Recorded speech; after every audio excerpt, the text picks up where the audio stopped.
ഇന്ന് നമ്മൾ പോകുന്നത് അബുദാബിയിലുള്ള അമ്പലത്തിൽ.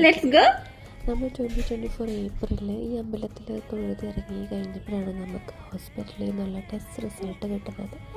പ്രഗ്നൻ്റ് ആണ് എന്നുള്ള കൺഫർമേഷൻ കിട്ടുന്നത്.